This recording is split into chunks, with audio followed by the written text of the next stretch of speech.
ദൈവനാമത്തിന് മഹത്വം ഉണ്ടാകുമാറാകട്ടെ. ഇന്നുവരെ ജീവിപ്പാൻ ദൈവം തന്ന നന്മകൾക്കായി സ്തോത്രം ചെയ്യാം. ഞാൻ കുര്യൻ എം ചാക്കോ. പ്രസംഗികളുടെ പ്രഭു എന്നറിയപ്പെട്ട CH സ്പർജൻ എന്ന ദൈവദാസൻ ആത്മപ്രേരിതനായി സംസാരിച്ച വാക്കുകൾ രേഖയായി കിട്ടിയത് വായിപ്പാനിടയായി. അദ്ദേഹം പറഞ്ഞത് ഇപ്രകാരമാണ്: ദൈവത്തിൻ്റെ ആത്മാവിന് സഹായം നമുക്കില്ലെങ്കിൽ നമ്മുടെ സഭാ കെട്ടിടങ്ങൾ അടച്ച് വാതിലുകളിൽ ആണി കയറ്റി അതിലൊരു കറുത്ത കുരിശും തൂക്കി ദൈവമേ ഞങ്ങളോട് കരുണ തോന്നണമേ എന്ന ഒരു പ്രാർത്ഥനയും ചൊല്ലി കടന്നു പോകുന്നതാണ് നല്ലത്. ദൈവത്തിൻ്റെ ആത്മാവിൻ്റെ സഹായം നിങ്ങൾക്കില്ല എങ്കിൽ ശുശ്രൂഷകരെ നിങ്ങൾ പ്രസംഗിക്കാതെ ഇരിക്കുന്നതാണ് നല്ലത്. വിശ്വാസികളായ നിങ്ങൾ വീട്ടിൽ തന്നെ ഇരിക്കുന്നതായിരിക്കും ഉത്തമം. ദൈവാത്മാവിൻ്റെ സഹായമില്ലാത്ത സഭ നാടിന് അനുഗ്രഹത്തേക്കാൾ ശാപമായിരിക്കും എന്ന് പറഞ്ഞാൽ അതൊട്ടും കൂടിപ്പോവുകയില്ല. ക്രിസ്തീയ ശുശ്രൂഷകരെ, നിങ്ങൾ ദൈവാത്മാവിൻ്റെ നിയന്ത്രണത്തിൽ അല്ല എങ്കിൽ ഓർക്കുക, നിങ്ങൾ മറ്റാരുടെയോ വഴിയിലൂടെയാണ് സഞ്ചരിക്കുന്നത്. നിങ്ങൾ ഫലം കായ്ക്കാത്ത വൃക്ഷമാണ്. ഫലവത്തായ വൃക്ഷത്തിൻ്റെ സ്ഥലം നിങ്ങൾ അപഹരിക്കുകയാണ്. അത് പാടില്ല. ഇതൊരു പരിപാവനമായ പ്രവർത്തനമാണ് എന്ന് ഓർക്കണം. പരിശുദ്ധാത്മാവിനോട് കൂടെ വേണം നാം അത് നിർവഹിക്കുവാൻ. ആത്മാവില്ലെങ്കിൽ ജീവനില്ല. ശൂന്യതയാകും ഫലം. അത് അന്ധകാരത്തേക്കാൾ അപകടം നിറഞ്ഞതാകാം. ആത്മാവ് നമ്മെ ഉപയോഗിക്കുവാൻ അനുവദിക്കുകയും അതിനായി കാക്ഷിക്കുകയും സമർപ്പിക്കുകയും ചെയ്യാത്ത സഭയുടെ മേൽ ന്യായവിധി അല്ലാതെ മറ്റൊന്നും ആശംസിക്കുവാൻ കഴിയില്ല. പരിശുദ്ധാത്മാവ് ഇവിടെ തന്നെയുണ്ട്. പെന്തക്കോസ്ത് നാളിൽ ഇറങ്ങി വന്നതിനു ശേഷം അവിടുന്ന് ഇതുവരെ മടങ്ങിപ്പോയിട്ടില്ല. അവിടുന്ന് തീഷ്ണതയുള്ളവൻ ആയിരിക്കുമ്പോൾ തന്നെ വിവേകത്തിൻ്റെയും ആത്മാവ് ആണ്. നാം അവിടുത്തെ പലപ്പോഴും ദുഃഖിപ്പിക്കുകയും ആ ചൈതന്യത്തെ കെടുത്തി കളയുന്ന രീതിയിൽ ഇടപെടുകയും ചെയ്തിരിക്കുന്നു. ആത്മാവിൻ്റെ വിശുദ്ധ വ്യക്തിത്വത്തിനെതിരെയുള്ള പാപമാണ് ക്ഷമിക്കപ്പെടാത്തതായി രേഖപ്പെടുത്തിയിരിക്കുന്നത്. അതിനാൽ ആത്മാവിൻ്റെ സാന്നിധ്യം അനുഭവിച്ചറിഞ്ഞ് നമുക്ക് സൂക്ഷ്മതയോടെ പ്രതികരിക്കാം.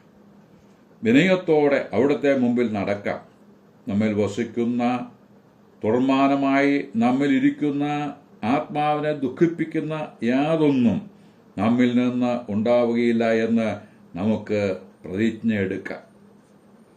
രാജാക്കന്മാരുടെ 2-ാം പുസ്തകം 2:1 മുതൽ വായിക്കുന്നത്: യഹോവ ഏലിയാവെ ചുഴലിക്കാറ്റ് സ്വർഗത്തിലേക്ക് എടുത്തുകൊള്ളുവാൻ ഭാവിച്ചിരിക്കുമ്പോൾ ഏലിയാവ് എലീശയോട് കൂടെ ഗിൽഗാലിൽ നിന്ന് പുറപ്പെട്ടു എന്നാണ്. തുടർന്ന് ഏലിയാവിൽ ഉള്ള ആത്മാവിൻ്റെ ഇരട്ടി പങ്ക് പ്രാപിച്ചവനായ എലീശയെ കാണുന്നു.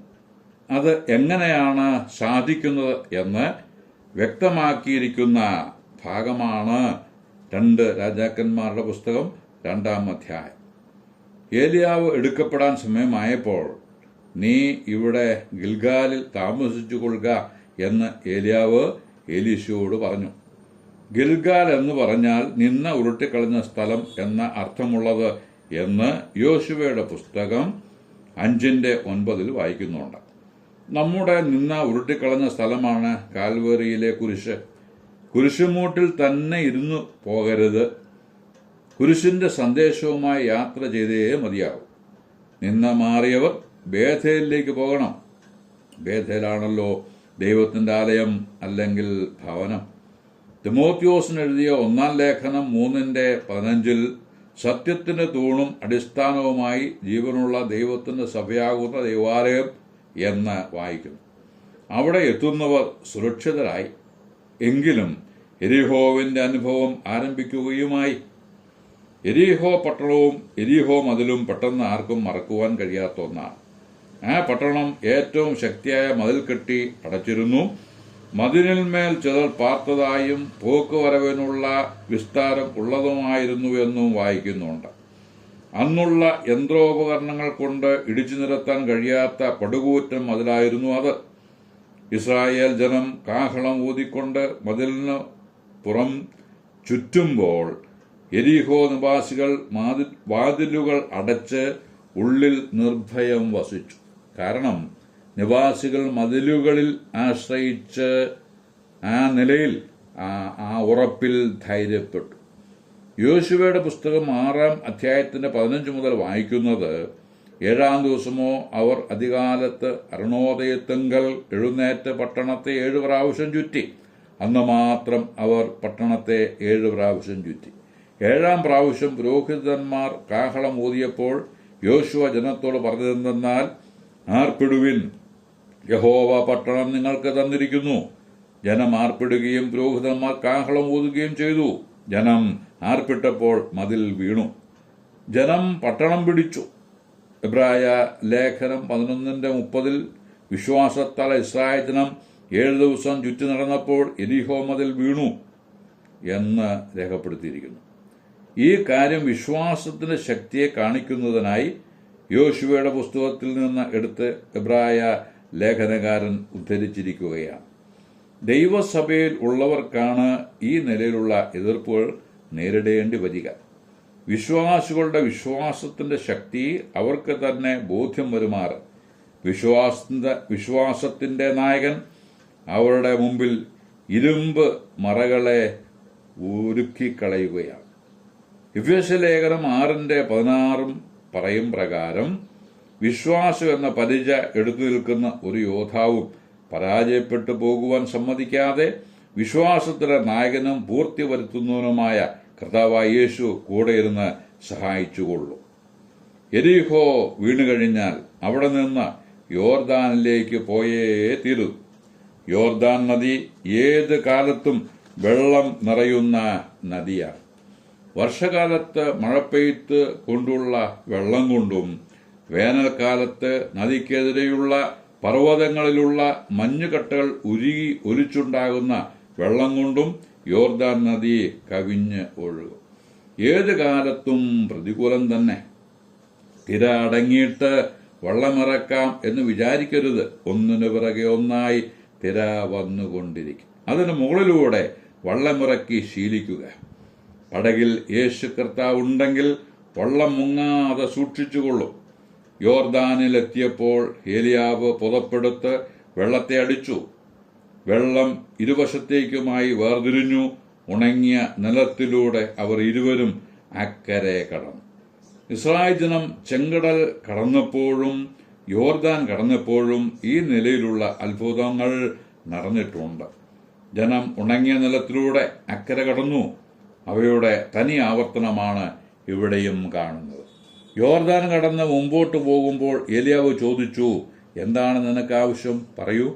എലീശ മറുപടി പറഞ്ഞു, നിന്റെ മേലുള്ള ആത്മാവിന്റെ ഇരട്ടി പങ്ക് എനിക്ക് വേണം. ഏലിയാവ് പറഞ്ഞു, നീ ചോദിക്കുന്നത് പ്രയാസമുള്ള കാര്യമാണ്. എങ്കിലും ഞാൻ എടുക്കപ്പെടുമ്പോൾ നീ അത് കണ്ടാൽ നിനക്ക് അത് ലഭിക്കും. താമസിയാതെ ആദ്യം അഗ്നിമയ രഥങ്ങൾ പ്രത്യക്ഷപ്പെട്ടു. 11-ാം വാക്യത്തിൽ വായിക്കുന്നത്, അങ്ങനെ ഏലിയാവ് ചുഴലിക്കാറ്റ് സ്വർഗത്തിലേക്ക് കയറിപ്പോയി. എലീശ അത് കണ്ടിട്ട് എന്റെ പിതാവേ, എന്റെ പിതാവേ എന്ന് നിലവിളിച്ചു. തന്റെ വസ്ത്രം കീറി തന്റെ ദുഃഖം വെളിപ്പെടുത്തി. പിന്നെ ഏലിയാവിന്മേൽ നിന്ന് വീണ പുതപ്പെടുത്ത് യോർദാൻ നദിയെ അടിച്ചു. നദി ഇരുവശത്തേക്കും മാറി നിന്ന വഴിയൊരുക്കി. എലീശ ഇക്കരെ കടന്നു. ഏലിയാവിന്റെ ആത്മാവിന് ഇരട്ടിപ്പങ്ക് ലഭിച്ചവനായി എന്ന് തന്റെ ശുശ്രൂഷയിലൂടെ ഏലീശ തെളിയിച്ചു. ഏലിയാവ് എടുക്കപ്പെടുന്നത് കണ്ട് ഇരട്ടി ആത്മാവിനെ പ്രാപിച്ച് എലീശയെപ്പോലെ നമുക്കും കർത്താവിന്റെ ഉയർത്തെഴുന്നേൽപ്പ് വിശ്വസിച്ച് തന്റെ ദൈവത്വം അംഗീകരിപ്പാൻ ഇടവന്നതോർത്ത് സ്തോത്രം ചെയ്യാം. യേശുക്രിസ്തുവിനെ മരിച്ചവരിൽ നിന്ന് ഉയർപ്പിക്കുവാൻ വ്യാപരിച്ച ശക്തി എത്രയോ വലുത്. അത്രയും ശക്തി എന്റെയും നിങ്ങളുടെയും മേൽ വ്യാപരിച്ചപ്പോഴാണ് അതിക്രമങ്ങളാലും പാപങ്ങളാലും മരിച്ചവരായിരുന്ന നാമും ഉയർപ്പിക്കപ്പെട്ടത്. മാത്രമല്ല, നമ്മെ നിലനിർത്തുവാൻ ദൈവശക്തി വ്യാപരിപ്പിച്ചുകൊണ്ടും ഇരിക്കുന്നു. ഈ വിവരം നമ്മുടെ ഓർമ്മയിൽ കൊണ്ടുവരുന്നത് പരിശുദ്ധാത്മാവാണ് എന്ന് യോഹന്നാന്റെ സുവിശേഷം 14:27 പറഞ്ഞിട്ടുണ്ട്. ഈ സമയത്തും മേൽപ്പറഞ്ഞ കാര്യങ്ങളെ ഓർത്ത് സ്തോത്രം ചെയ്യുവാൻ നമ്മെ പ്രാപ്തരാക്കിയ പരിശുദ്ധാത്മാവിനോട് നന്ദി പറഞ്ഞ് വാക്കുകൾക്ക് പൂർണ്ണവിരാമം കുറിക്കുന്നു. ദൈവനാമം മഹത്വപ്പെടുമാറാകട്ടെ.